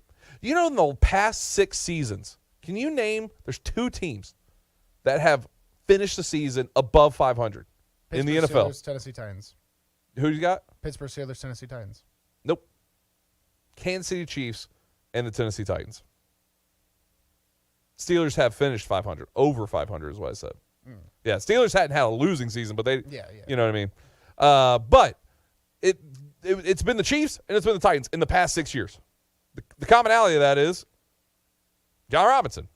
That's the real side of it. So you can't – the overall side of it is, like, there was a winning culture with John Robinson, but there was obviously blaring moves. So I do find myself in this one. I admit I'm sitting the fence on this one. Well, it's a fair one to sit the fence when the decision maker doesn't come talk to the media. That's a huge piece to that. I think that was a great question, and I think that, like I said, Mike Vrabel, we had seen a lot of Mike Vrabel inside media. I mean, I've been there, dominating the room, and questions that are being asked are being talked over or not being really a factor in any way. It's also training camp, so there's nothing to talk about anyway. True. But in this one, I mean, this is the first time Vrabel's ever had to deal with this as a head coach. And you could tell there was vulnerability in Vrabel's voice. He was nervous. Yeah, dealing with some of these questions. Where is Amy? Jerry Jones is down there with the Cowboys, and he's doing weekly radio hits on local radio stations out there. Has Amy said anything? The only news that I saw on Amy today was that she spent $18 million on 300 acres of land in Franklin. I'd be doing that if I was her too. So yeah, because you could just pawn it off on Mike Vrabel. Like, yeah, you get to handle all this. But that's really, and for him to say the roster, who designates the roster? Amy does. No, she doesn't. You think every week Amy's looking at it like, yeah. He was just begging to get out of there at that point. That's really what that was. That's a weak answer. Yeah. That's a weak answer. And I think it's a weak ownership move to not have Amy out in the forefront. Will she come out and talk? Probably eventually. But you're going to fire somebody and put John Robinson. And John Robinson, look, his name's in the flames. You should be the man. Hey, here's your Game of Thrones reference, right? If you're going to sentence the man, you got to be the one to hold the sword. Yeah. You know what I mean? I think that is. So we're an hour and 30 in, Devlin. Write that down for Game of Thrones. But that's I just think that Amy should have been out there talking. We should have heard from Amy. Yep, true. You know, don't just show up around the charity events. Show up when it's in the trenches, when you're firing the GM, when you're winning. That's what you should be doing. Let's go back to the phone line, 615-844-5600 if you want to jump in. Steve up in my neck of the woods, Hendersonville. Steve, how you doing, buddy? I'm good. My neck of the woods now. Join the flock in Sumner County. Where did you move at in Give me Hendersonville? your last house. I don't have anything nice. I just have a little bitty Me house neither. near the center, so I'm not big roller like you. But we need to meet up sometime at your favorite chicken hole and have a little bend the elbow. You're over there near you said you're over near Strike and Spare? Yeah, just one of the older subdivisions right now until I decide where I want to be the rest of my life. Yeah, well, But you're thanks, not that yeah. far away from me. We could definitely hang out. We'll go over to Slim's. I'll get you a sandwich. Okay. I ain't been there yet. I need to check it out. Quick question for my Vandy comment.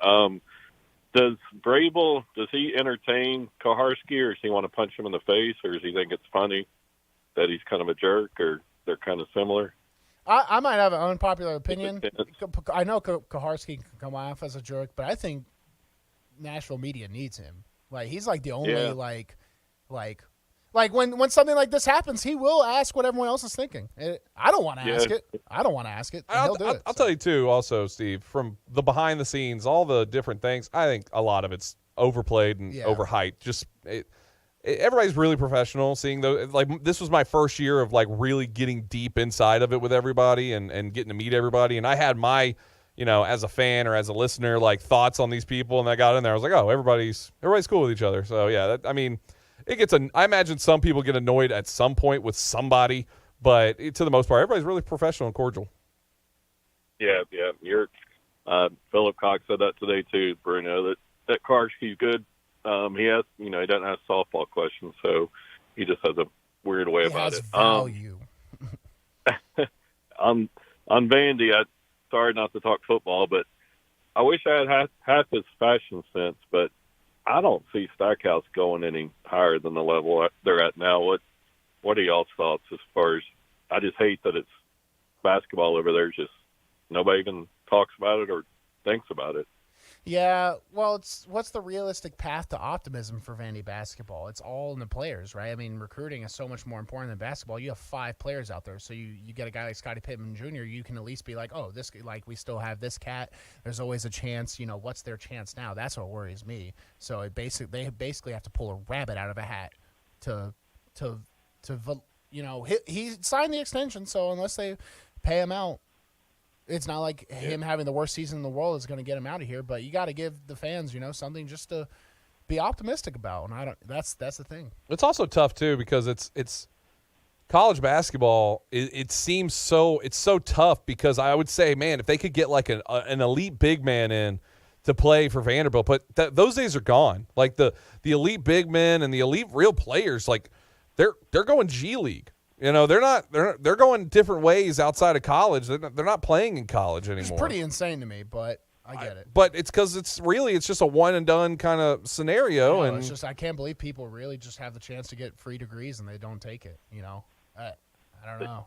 Yeah, but I mean I just don't think they're going to be able to sign that player that is going to be able to be that difference maker. Why can't they? It's Vanderbilt. It's every other school has the same academic level. Duke, everybody else, they get them. Vanderbilt has the best city, and it's not football. I know we're never going to get there in football, but basketball. You are too young to know, but that was the hardest ticket in town growing up. That gym was loud. They had a meter that actually measured the noise, and you couldn't get in that gym. And now I don't even know when they play. I've lost interest in it. They play tonight. Okay. I didn't even know. I didn't even know it. I love going out there. It eats me up. That's a sport.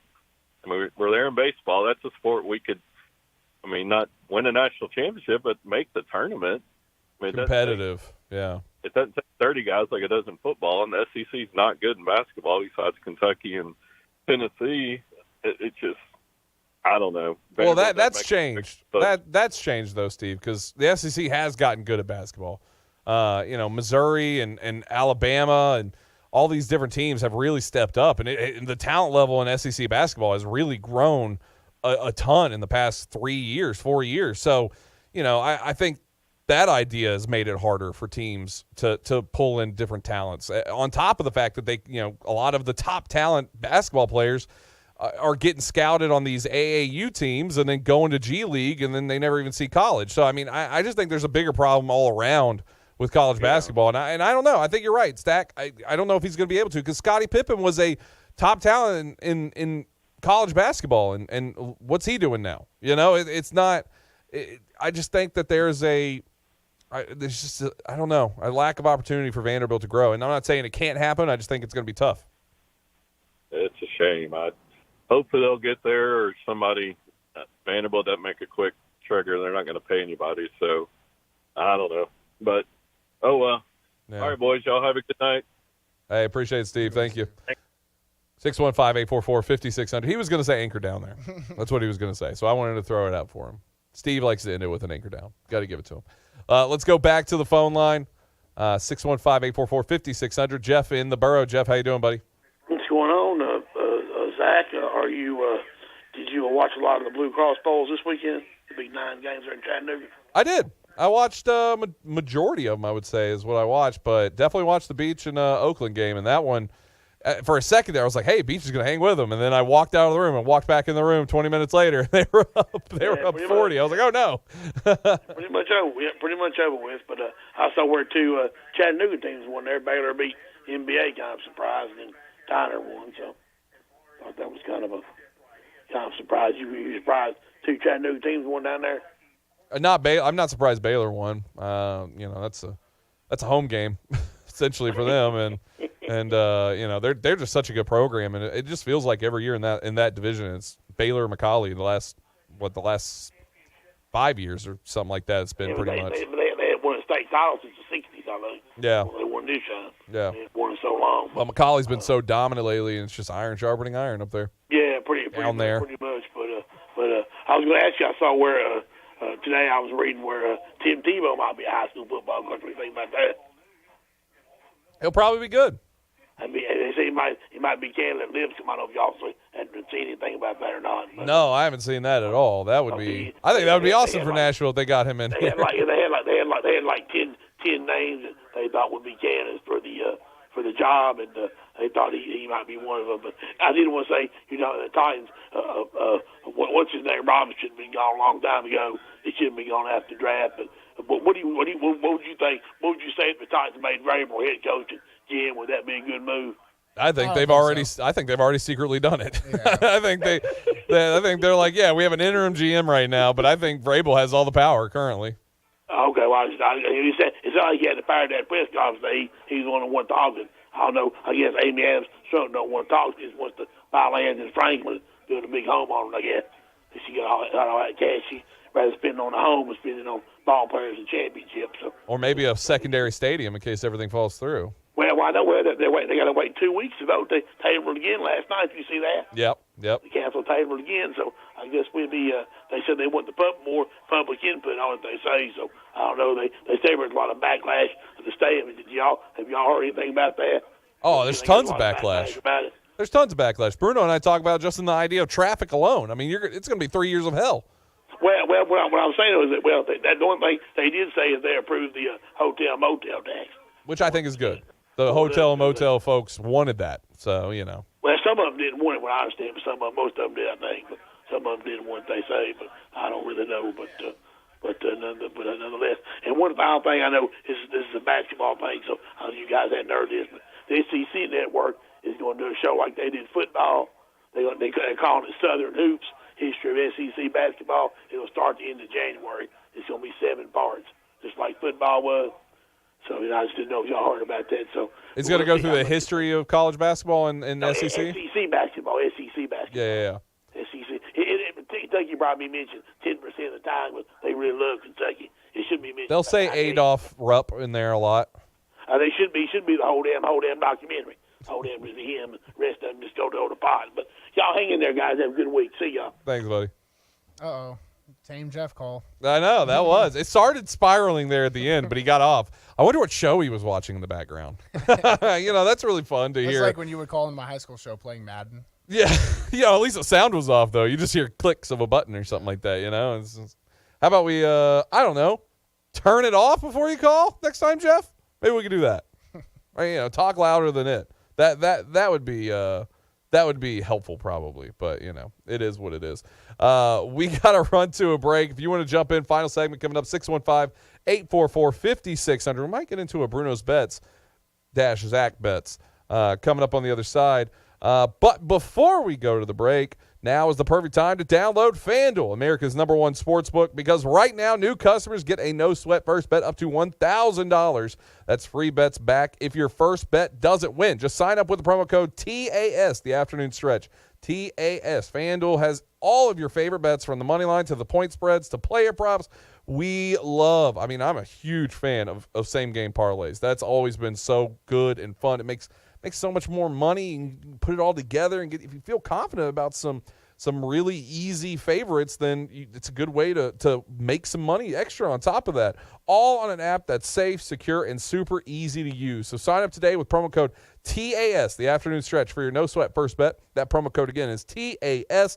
Make every moment more this season with FanDuel, official sportsbook partner of the NFL. In the state of Tennessee, you got to be 21 and up and present in Tennessee. First online real money wager only. Refund issued as non-withdrawable free bets that expire in 14 days. Restrictions apply. See terms at sportsbook.fanduel.com. Gambling problem? Call TN Redline 1-800-889-9789. Good afternoon. It's still pretty busy down 65 southbound from that earlier crash that slowed it down there in South Nashville. All the traffic trying to get down into Brentwood. It's still moving I-40 out through Dixon County. 40 still carrying a heavy volume of traffic, but hey, let's keep it moving out through Mount Juliet, especially eastbound on I-40. Bell Road at Mountain View and Antioch. They're on the scene of that crash. That wreck in the 100 block of Haywood Lane does have some injuries. Fire. Are you looking for a trusted partner who knows AT&T business inside and out? ABS Communications is an organization built on the premise that telecom solutions and working with companies like AT&T can often be complicated, and the customer needs someone to help them navigate through these complexities. They make complex simple. Whether it's helping maintain, manage, or secure your business, ABS Communications is here to help with all your business telecom and mobility needs. Their business was built with the goal of simplifying the process of connectivity for the customer and establishing a long-term relationship of trust through transparency and accountability. ABS Communications is a top 5 AT&T authorized agent with over 200 years of AT&T technical experience. You can call Mark and the gang at 615-349-8588, or you can visit their website at abscomm.net. And remember, mention the McFarland Show to ABS, and you could get up to $250 in a Visa gift card for new ABS business customers. Today on Hey Culligan, reverse to reduce. Here's Bob. Hey Culligan, I love fresh water, but I got plastic bottles coming out. Whoa, Bob, you are not kidding about the bottles. But did you know Culligan's reverse osmosis and always-on drinking water systems provide fresh, clean, delicious drinking water and help reduce the equivalent of over 15 billion plastic bottles from landfills worldwide? Holy, fresh, environmentally friendly drinking water. Am I right? Right, Bob. And we're already on the way. Let us help you out with a free in-home water test from a local Culligan water expert at Culligan.com. Without the ones like you, who work tirelessly to keep things running, everything would suddenly stop.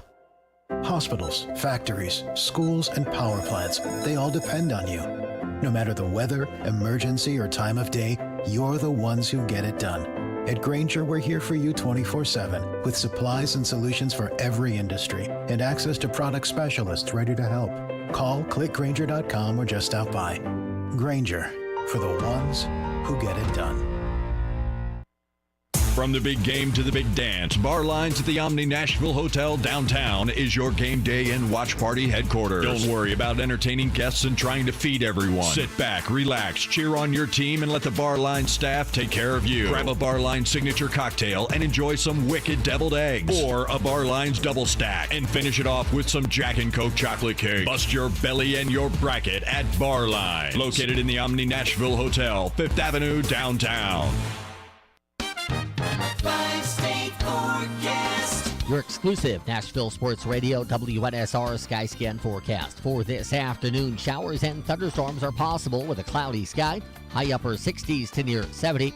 With patchy fog developing tonight under a cloudy sky, showers are likely by sunrise. Low 54. Utilizing the resources of the WeatherBug Network on Nashville Sports Radio, I'm WNSR's TJ Matthews. Sports Radio WNSR. The show that makes the average person say, hey, I can do that. The Afternoon Stretch.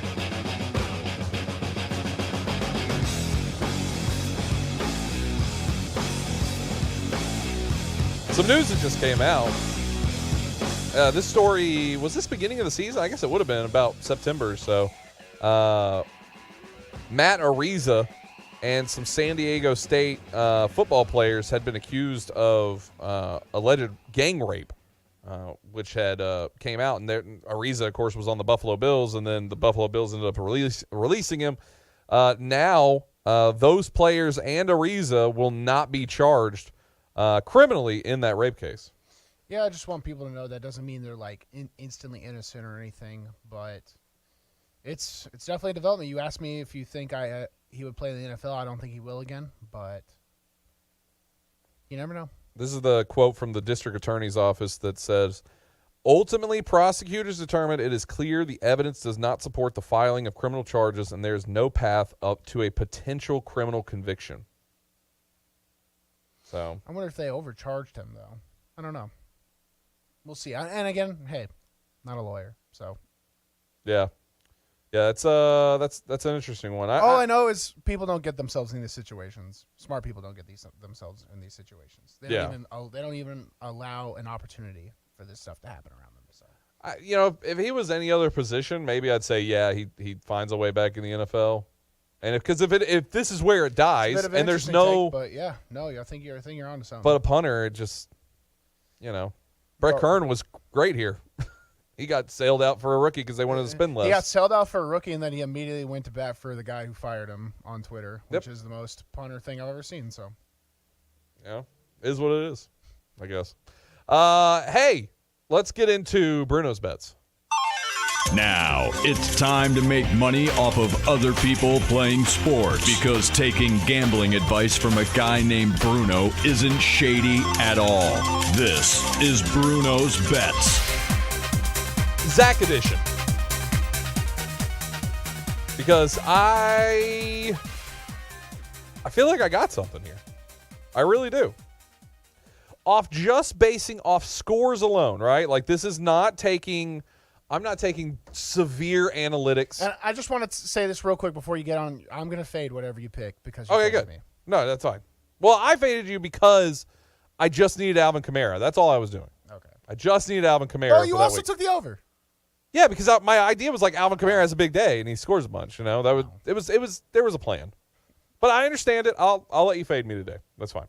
And it might be smart because, like I said, this is not based on any kind of like derived analytics. There's nothing. Gambling is, what is it, Devlin? What is gambling? Oh, man, I'm embarrassed. Starts with a V. Vibes. Thank you. Remember that. Yeah, don't forget, he's going to call for that again one day. Gambling's fine. Any person who's like, this is scientifically, this bet has this, all that is BS. Gambling is gambling. It's a coin flip, man. Go crazy. Due? Have fun. You're due. Yeah, you're due. All right, so let's see. On December 3rd, 4 days ago, the Oklahoma City Thunder and the Minnesota Timberwolves played against each other, and the Thunder won that game, 135-128. Tonight, the Grizzlies play the Oklahoma City Thunder. It's at home for the Grizzlies in Memphis. You're going to be able to hear that game 6:30 broadcast time, 7 o'clock tip-off here on Nashville Sports Radio. And let's see.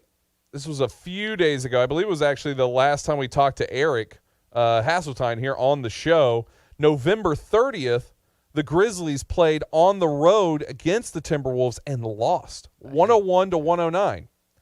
Tonight, this is code TAS on FanDuel if you're following along. The Grizzlies are 8.5 favorites. I'm taking Oklahoma City with the points. Yeah, it's a little scary because the margin of victory for Memphis in their wins, which they won 4 of their last 5 against the Knicks, it was 4. That was 5 games ago. But then it starts tampering off. 8-point win against the Phillies, 10-point win against Detroit, 8-point win against Miami. So this one is a little scary. But I think opting for the underdog line is always the smartest thing to do in the regular season. That's just my opinion. Well, and I mean, I'm just taking common opponents too.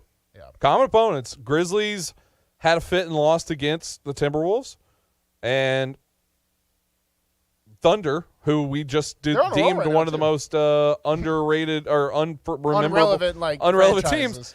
I'm going to ride with them. I'm going to ride today. I'm going to ride on that. I'm going to ride on that one. So I'm taking them in the points. That's the straight. Now, if you want to get a little flirty, if you want to get a little goofy, I also, let's see. I wanted to add something else into this. Let's see. I'm looking for the point line as I'm trying to stutter here.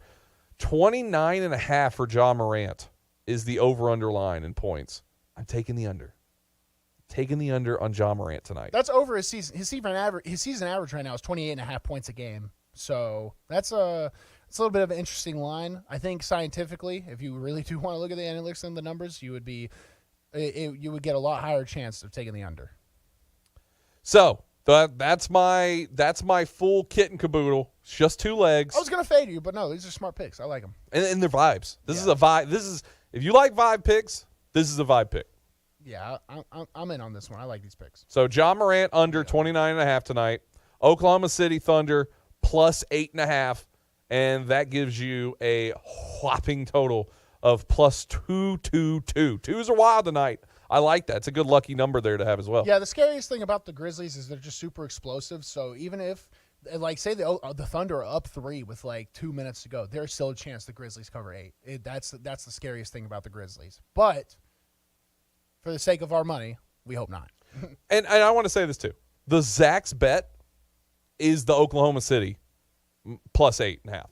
I'm adding a parlay if you're wanting to get naughty tonight. That's what I'm doing. But what we reflect on the show, like tomorrow when it comes out, if Ja gets over 30 but Oklahoma does cover, then I win. I'm 1-0 on the picks. I'm in on your picks, and I'm not going to tell you how much I put down because you wouldn't like it. So well, I know. Okay, this is manic Bruno at his best because he's tired today. And he's like, just need something. I need to feel something. So can I ballpark your units? I'm going to ballpark the units. Units or numeric. I don't care. I'm going to just say units just because I'm going off that in my head. I'm going to say you dropped 10 units on this. Yeah, a little bit over 10. A little over 10. Man, Bruno's got to feel something today. Let's go! Thunder! Lose by 8.5. Ja Morant, just have a great day. I love you, but please score under 28 points. I know Bruno so well. I'm jacked up right now. I'm ready. You're back. Let's go. Getting ready for Murfreesboro? Let's go. Well, today's Clarksville. Getting ready for Clarksville? So Watch out, Clarksville. It's a little bit better. Friday will be conditioning and Murfreesboro, but thank God it's the weekend after that. So what's today? Today's Wednesday. Isn't that crazy? I know. Thursday, feels we get busy. We get busy on Thursdays. Well, tomorrow I don't have any judo at night. Thank God. I think that was a real one right there. That was a real inner child Bruno came out. I'll tell you what. Bad. This is bad. Last few seconds, I gotta go to the bathroom. Yeah. This is bathroom gay right now. It's like, what am I doing right now? Hey, there we go. We needed that. That was saved by the bell, Devlin. Good job. Devlin's always on it. Always on. Johnny on the spot. Most entertaining show in National Sports Radio, baby. Yes, sir. The afternoon stretch. Remember, if nobody's told you, I love you and you matter. Remember, we got Memphis Grizzlies 6:30. Let's get a close Memphis Grizzlies win. That's what we want. Let them win, but let them be close. Them 4. That'd be a nice one. That's going to be at 7 o'clock tip-off. Have a great night. We'll see you tomorrow here on National Sports Radio.